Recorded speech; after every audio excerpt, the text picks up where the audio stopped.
بسم الله الرحمن الرحيم. السلام عليكم ورحمة الله وبركاته. اللهم صل وسلم وبارك على سيدنا محمد. ازيكم يا احلى متابعين؟ ازيكم عاملين ايه؟ يا رب كلكم تكونوا بخير. النهارده ان شاء الله انا عامله لكم كيكه الزبادي هشه جدا وجميله، مش عايزه اقول لكم حلوه قد ايه وطعمها لذيذ قد ايه. اهي بصوا، شايفينها عامله ازاي؟ اهي بسم الله الرحمن الرحيم. طريقتها سهله جدا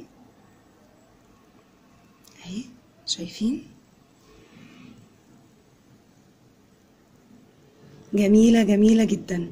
ان شاء الله الطريقة بتاعتي تعجبكم. هي طريقة سهلة جدا وبسيطة. بس قبل ما نخش نشوف الفيديو، يا ريت لو اول مرة تشوفوا قناتي يوميات ام بودي تشتركوا في كلمة اشتراك تحت الفيديو وتفعلوا الجرس عشان يوصلكوا كل جديد ان شاء الله. ومش تنسوا يا جماعة تعملوا لايك للفيديو وتشيروه مع اصحابكم واصدقائكم. طريقة الكيك دي حلوة جدا جدا، ان شاء الله تعجبكم. طريقة سهلة ومقاديرها موجودة في كل بيت. يلا مع بعض نشوف هنعملها ازاي.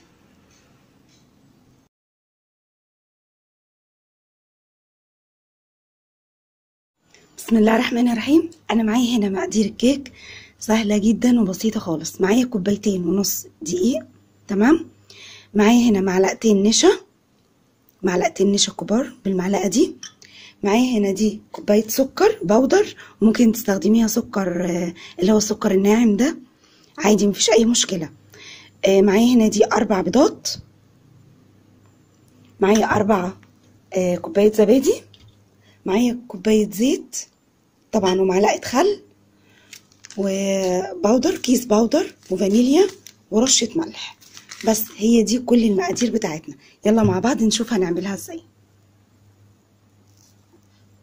انا اول حاجة هعملها معاكم، انا حطيت البيض، هحط عليه الفانيليا،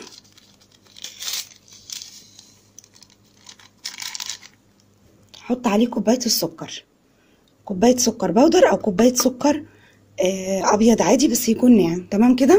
طبعا انا عايزه اقول لكم على ملحوظه بس صغيره. انا قبل ما ابدا اعمل اي حاجه خالص انا ولعت الفرن. قبل ما ابدا اعمل اي حاجه، قبل ما ابدا اجهز المقادير، انا ولعت الفرن على اعلى حاجه خالص علشان يكون معايا سخن كويس جدا يعني، تمام. انا هضرب بقى دي كويس وارجع لكم.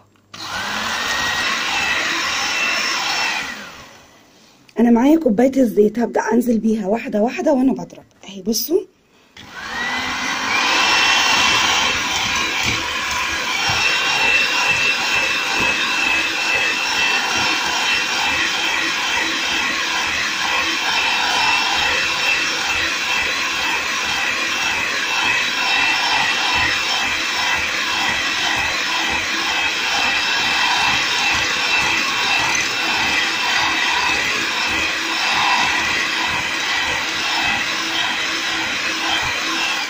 تمام كده. هحط بقى معلقه خل، بسم الله الرحمن الرحيم. دي كده مقدار معلقه خل. ومعايا الزبادي اهو، هنزل بالزبادي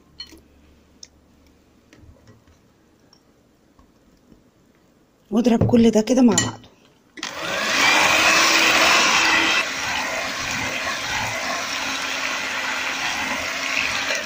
خلاص كده انا ضربته كويس قوي. معايا الدقيق اهو، هحط عليه رشه الملح واحط عليه البودر ومعلقتين النشا واقلب كل ده كويس مع بعضه، وابدا انزل بيه على الخليط بتاعي اللي احنا عملناه سوا.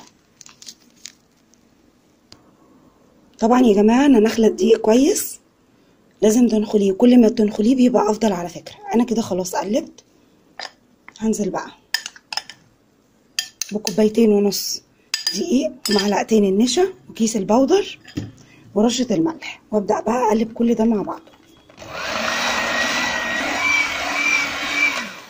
خلاص كده بصوا القوام بتاعه اهو، شايفين؟ تمام كده.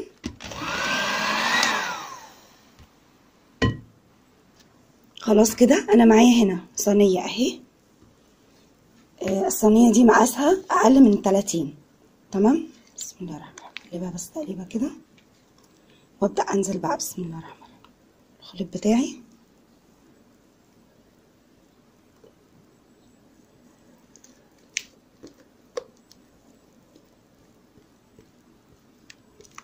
انا هدخلها الفرن على درجة حرارة 180. طبعا هو الفرن دلوقتي على اعلى حاجة خالص. انا هدخلها على درجة حرارة 180، ولما تطلع ان شاء الله هظبطها على 180، ولما تطلع ان شاء الله نبقى نشوفها مع بعض. انا بس هسويها كده، بصوا كده، هزها بس كده، هدخلها الفرن وما تطلع نبقى نشوفها سوا. الكيكايه بتاعتي اهي زي ما انتم شايفين، هي لسه طالعه من الفرن حالا، سخنه جدا. انا اختبرتها بخله، طلعت معايا مستويه تمام. بتسيبيها في الفرن حوالي نص ساعه، وبعد نص ساعه بتشوفيها، بتبداي تفتحي الفرن وتشوفيها استوت معاكي ولا لا. انا هسيبها تهدى دلوقتي واقلبها ونشوفها مع بعض، ونفتحها سوا ونشوفها مع بعض. ودي الكيكايه بتاعتي اهي يا جماعه زي ما انتم شايفين. شايفين ما شاء الله عامله ازاي، حلوه جدا. مش عايزه اقول لكم ريحتها حلوه قد ايه. بصوا اهي هشه وعاليه، ريحتها جميله وطريه جدا، طريه جدا جدا. شايفين عامله ازاي؟ طريقتها سهله خالص زي ما انتم شفتوا كده. هي لسه دافيه، بس انا هفتحها معاكم علشان تشوفوها. بس هي لسه دافيه على فكره. بسم الله الرحمن الرحيم.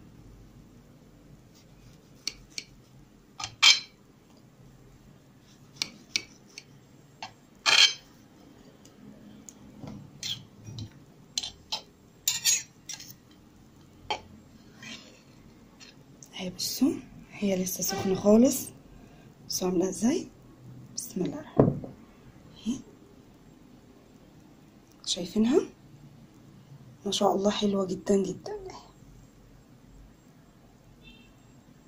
جميله جدا. جربوها ان شاء الله تعجبكم. طريقتها سهله قوي زي ما انتم شفتوا كده، حلوه قوي للفطار، للعشاء، للولاد وهم قبل ما يمشوا على المدرسه. حلوه جدا، جربوها وان شاء الله يا رب تعجبكم. تكون طريقتي عجبتكم، مش تنسوني بقى في لايك وشير سبسكرايب او اشتراك في القناه، وانتظروني ان شاء الله في فيديو جديد. والسلام عليكم ورحمه الله وبركاته.